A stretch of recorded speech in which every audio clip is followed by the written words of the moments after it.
Hello friend, माही education classes SSM में आपका स्वागत है। दोस्तों, आज मैं साइंस के अति महत्वपूर्ण प्रश्नों के साथ आया हूं, जो किसी भी कॉम्पिटिटिव एग्ज़ाम के लिए बहुत ही महत्वपूर्ण है। तो वीडियो को अंत तक देखिए। चलिए वीडियो स्टार्ट करते हैं। प्रश्न संख्या 1। विभवांतर को मापने के लिए किस उपकरण का प्रयोग किया जाता है? तो विभवांतर को मापने के लिए उपयोग होता है voltmeter. Option number D is the right answer. अगला प्रश्न, किस तंत्र का प्रयोग हवा की शक्ति और वेग को मापने के लिए किया जाता है?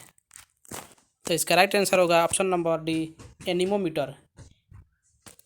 थर्मामीटर से टेम्परेचर नापा जाता है और स्पीडोमीटर से गाड़ी की चाल मापा जाता है, जबकि दूध की शुद्धता लैक्टोमीटर से मापा जाता है। इस प्रश्न का सही आंसर होगा ऑप्शन नंबर डी, एनीमोमीटर। अगला प्रश्न, मोटर गाड़ी का ओडोमीटर क्या मापता है? तो मोटर गाड़ी में जो लगा होता है ओडोमीटर, वो मापता है आपको दूरी। Option number B is the right answer. अगला प्रश्न, अगर आममीटर से विद्युत धारा मापा जाता है तो ओम मीटर का प्रयोग किया जाता है। अगर आममीटर से विद्युत धारा मापा जाता है तो ओम मीटर से क्या नापा जाता है? तो इसका राइट आंसर होगा ऑप्शन नंबर ए, प्रतिरोध। ओम मीटर से प्रतिरोध मापा जाता है। अगला प्रश्न, किसमें केवल परिमाण होता है, दिशा नहीं? तो इस प्रश्न का सही आंसर होगा कार्य।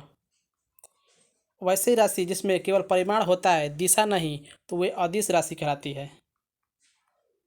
अदिश राशि और कार्य एक अदिश राशि है, जबकि संवेग, बल और विस्थापन ये तीनों सदिश राशि है, क्योंकि इसमें परिमाण के साथ साथ दिशा भी होता है।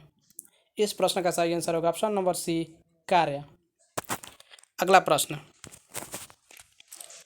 20 न्यूटन का एक बल एक वस्तु को 2 मीटर विस्थापित कर देता है और 20 जूल कार्य करता है, तो बल और विस्थापन के बीच कोण होगा। तो एंगल निकालना है इसमें। तो बल बराबर होता है, कार्य बराबर होता है W बराबर एफ एस कोस थीटा। तो यहाँ पर 20 जूल कार्य हो रहा है और एफ कितना है, 20 न्यूटन, और एस यानी विस्थापन कितना है, 2 मीटर, और कोस थीटा यानी कि थीटा का मान निकालना है। तो ये 20 ले 20 कट जाएगा और कोस थीटा बराबर हो जाएगा 1/2। तो कोस थीटा में किसका वैल्यू 1/2 होता है? तो इसका राइट आंसर होगा option number A, 60 degree. Cos 60 degree का मान 1/2 होता है।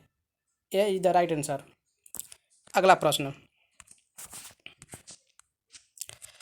10 केजी वजन वाले सूटकेस को उठाकर एक प्लेटफॉर्म पर खड़े कुली द्वारा किया गया कार्य है।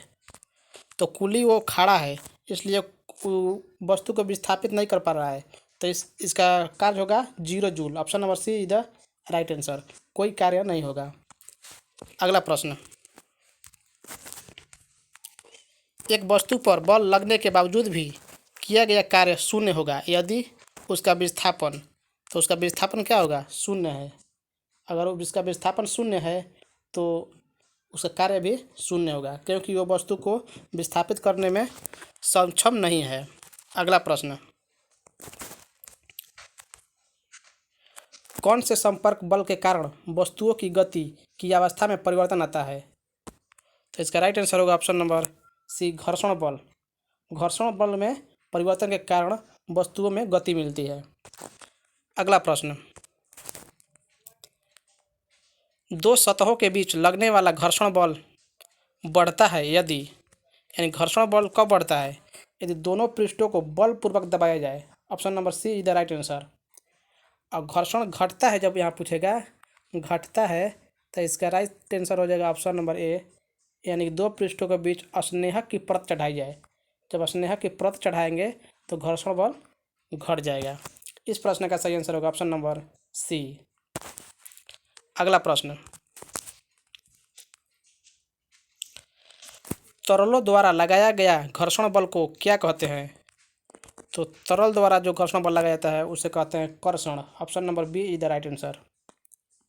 अगला प्रश्न, पहिए में बॉल बियरिंग का क्या कार्य है? तो पहिए में जो बॉल बियरिंग लगा होता है उसका क्या कार्य है? तो उसका कार्य है गतिज घर्षण को बेलन घर्षण में परिवर्तित करना। Option number C is the right answer. अगला प्रश्न,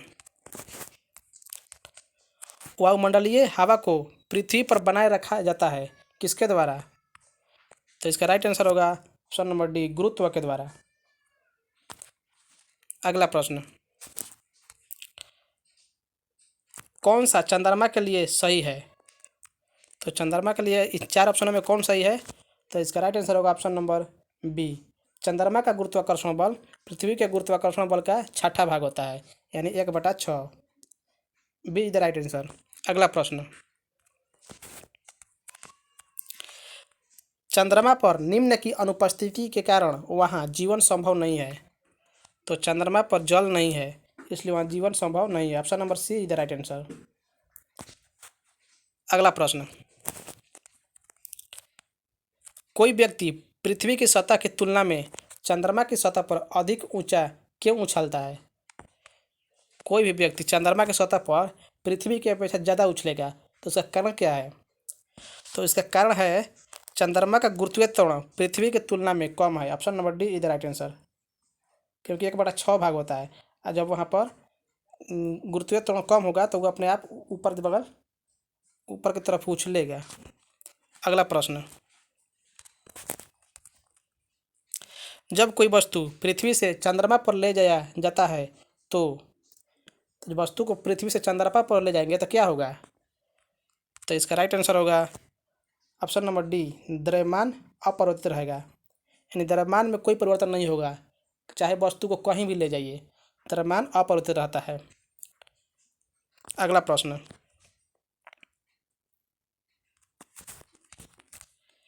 पेंडुलम को चंद्रमा पर ले जाने पर आवर्तकाल क्या होगा? जब पेंडुलम घड़ी को चंद्रमा पर ले जाएंगे तो उसका आवर्तकाल क्या होगा? बढ़ जाएगी। Option number B is the right answer. आवर्तकाल टी बराबर होता है 2π√L/g।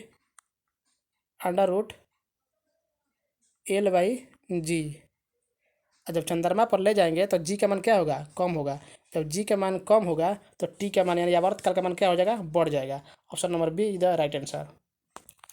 अगला प्रश्न, एक वस्तु का द्रव्यमान क्या है?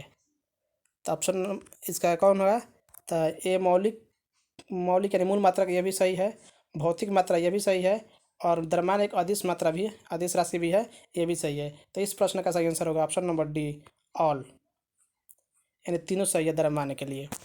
अगला प्रश्न, प्रश्न संख्या 20 और आज का अंतिम प्रश्न, निम्न में से कौन सदिश मात्रा नहीं है?